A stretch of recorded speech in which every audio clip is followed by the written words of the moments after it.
Over 47 days in 1984, a man named Christopher Wilder terrorized the southern and some of the western states with a killing spree that killed several women. And then one he kidnapped and let go. This is the story that's told on the ABC News special that is available on Hulu called The Beauty Queen Killer 9 Days of Terror. That's what we're going to talk about today on the Super Geek Documentary Hour here on the Officially Unofficial Geek channel. My name is Carrie Quinn. I am the Officially Unofficial Geek, the OUG, and I'm going to talk to you about this documentary.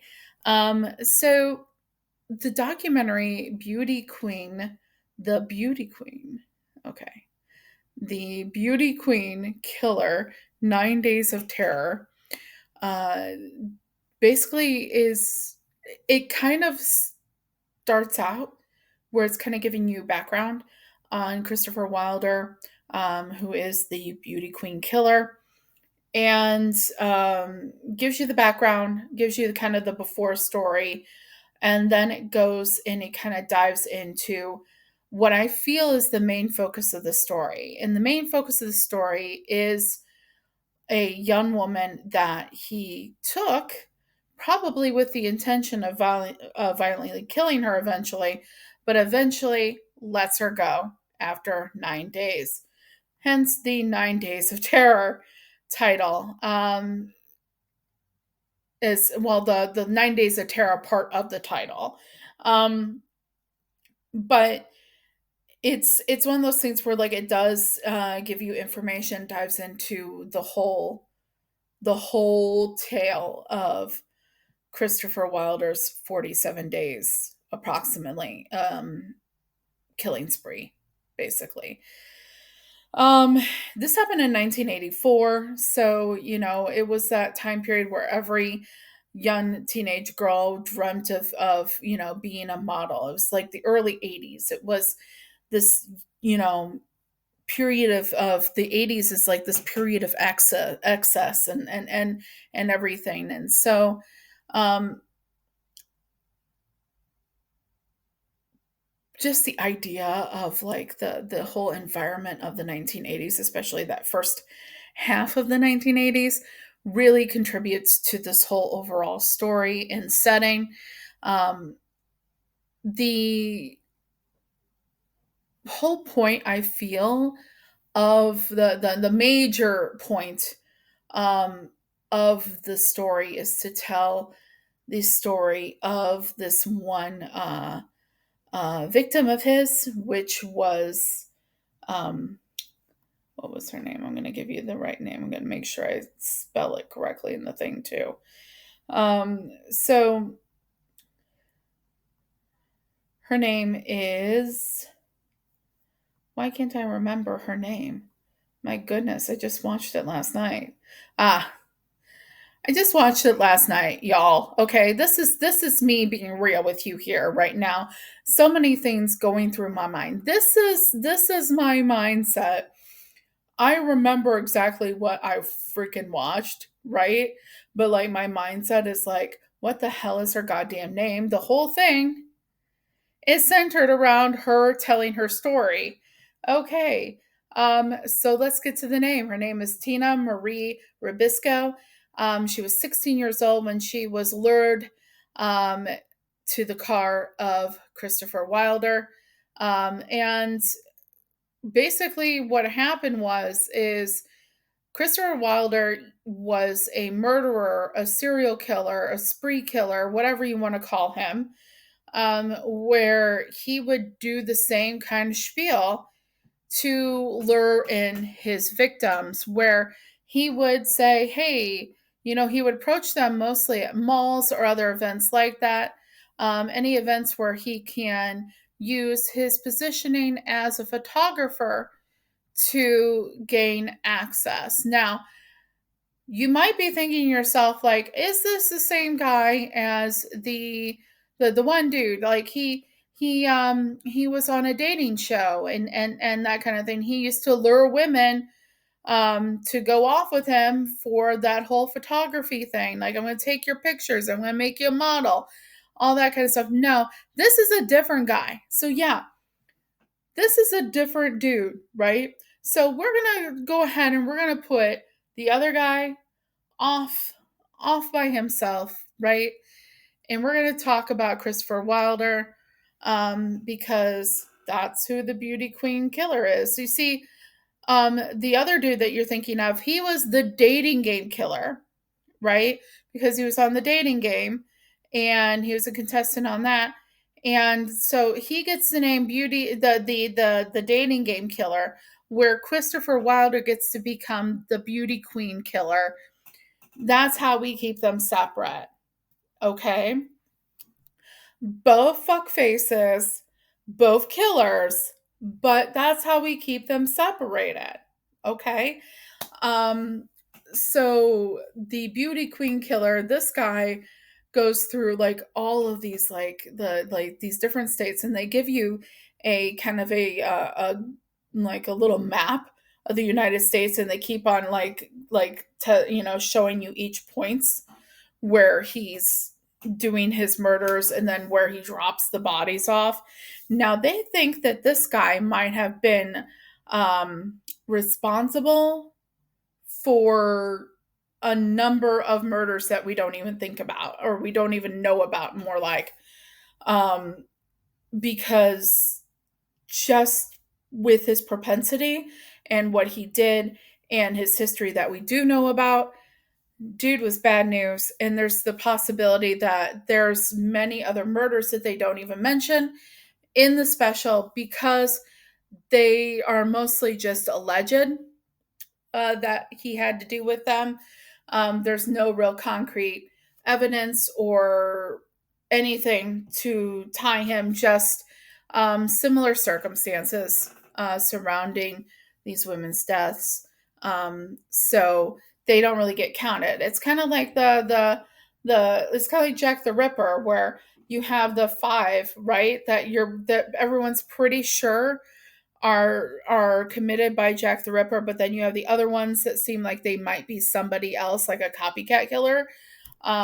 So you have that kind of thing going on.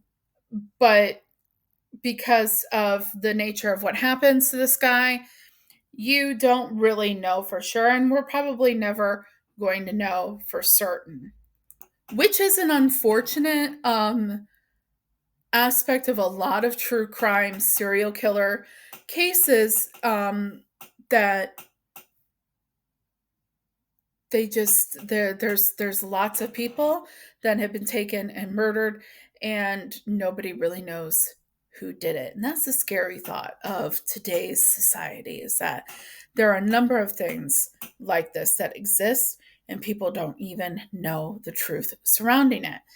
Now, the thing that I talk about, when I talk about Tina, Tina was a 16-year-old girl at the time in 1984, and she had gone to the mall to try to look for a job after school. And she had kind of a rough upbringing, and but she was trying to, keep it going and keep it 100%, and trying to do her thing.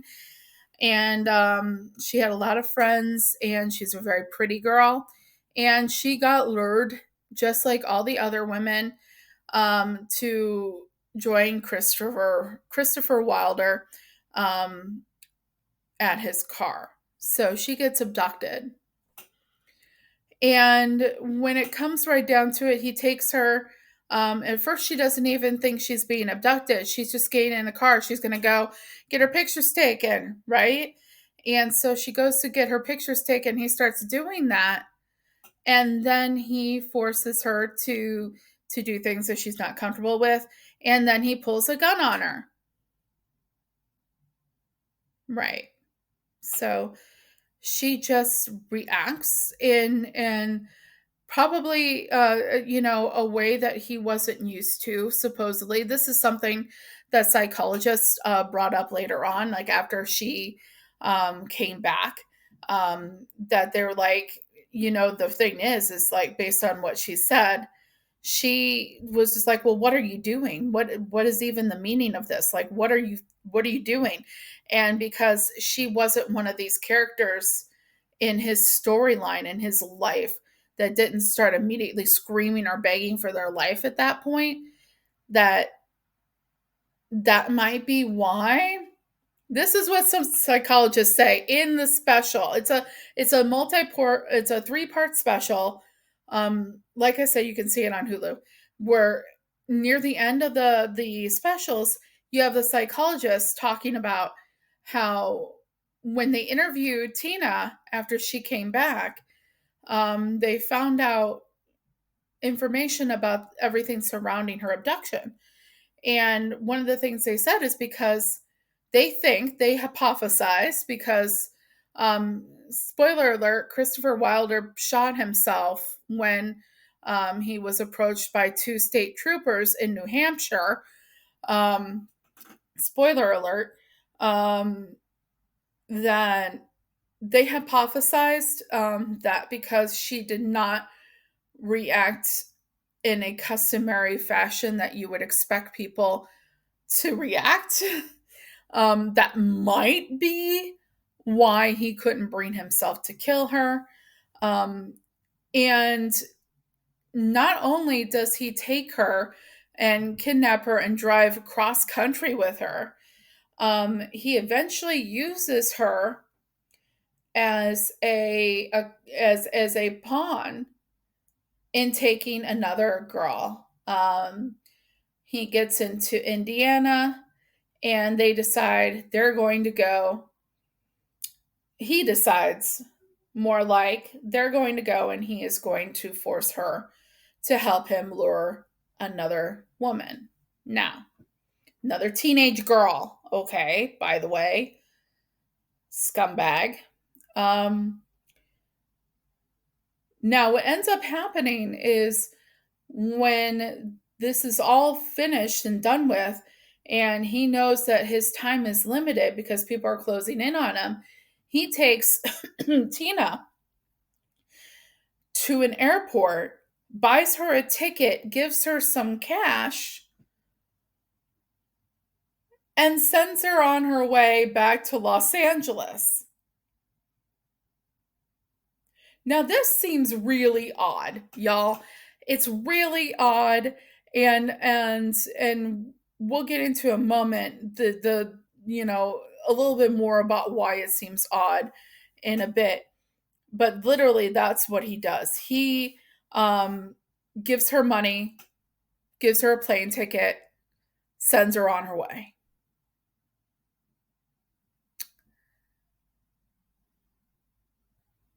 Just completely different than what most people would think would happen in the situation.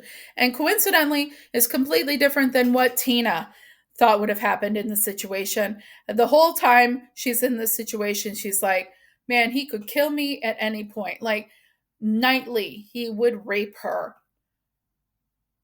try to electrocute her a little bit, like give her some electric shock type thing. Okay. And then, she'd go to sleep. And same thing happened when they picked up the victim in Gary, Indiana, and so on and so forth. Now, the girl in Gary, Indiana, ends up getting shot and left for dead in a forest, right? So she crawls and drags herself to the road where she flags down a delivery truck or a farmer or something like that. And she gets to the hospital and she's able to mention that now Chris Wilder, there's a FBI manhunt going cross country for him, that there was a young woman that helped him lure her to his car. And that, in fact, was Tina. Now, when Chris puts her on a plane, sends her back to Los Angeles, Tina eventually goes to the police and explains to them what happened. Now,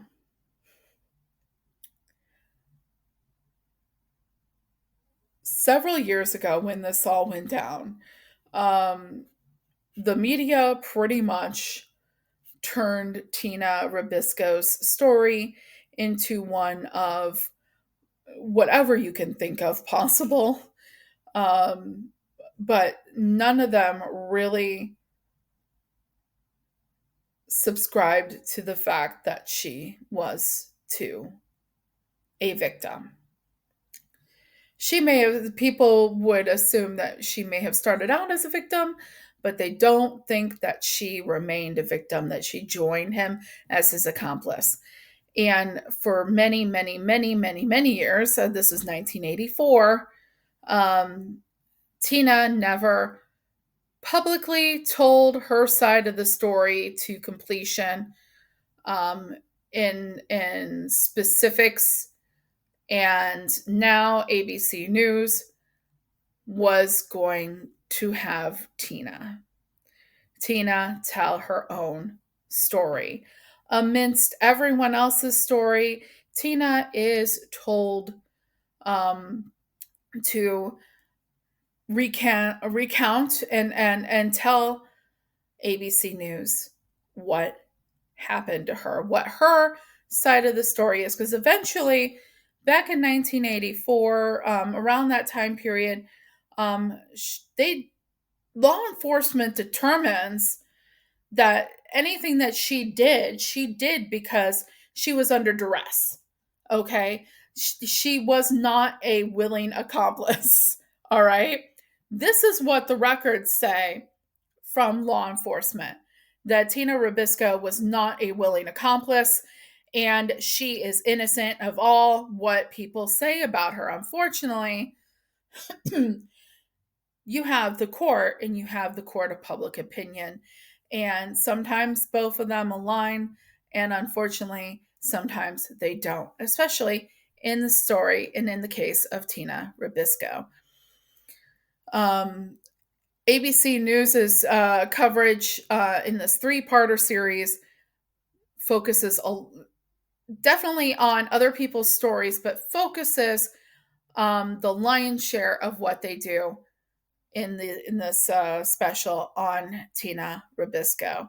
And Tina is still alive. She's still kicking. She's there for the interview, and she actually goes over everything that happened to her, what her mindset was at the time, what happened to her afterwards, and hopefully, at least for me, and hopefully for everyone else, finally gets to clear her name in the public sector. Okay, come on. All right, I am of the personal opinion that when the moment I started hearing her story and I started hearing everything, and you see her and you're like, holy crap, this woman somehow just ended up escaping this complete garbage piece of a human being in a garbage situation. Horrifying, horrifying garbage situation. And people have kind of villainized her up until now. And that is very, very unfortunate because she was a victim. When you have other people that were victimized because of this man's actions, they are able to accept the truth.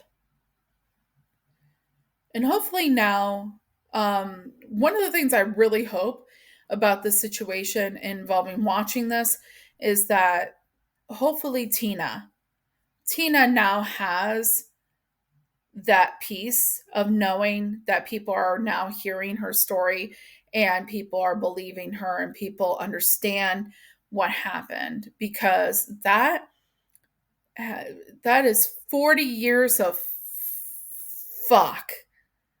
Okay, I'm gonna be real with you. That is 40 years of feel like having people fuck with who you really are. Yeah, but yeah. So I really hope that as a result of doing this program with ABC News, that Tina is now finding the peace that she hadn't had yet. Um, I hope she's doing okay. I know that they talked about in the special that she had kind of a rough go of it afterwards, after everything was over. So I hope she's doing better. I hope she's still doing okay. I know they kind of also said that, while she had a rough go of it, some good things started happening for her, and hopefully that keeps going, and that's still going on now. And I really hope that for her. And I hope that for everyone else that was victimized in some way, in some form, that's still with us. Not, I hope they're doing okay. Um, because, as you know, in circumstances like this, the victims aren't just the people that got attacked, raped, murdered. Um, there's secondary victims involved here. Okay.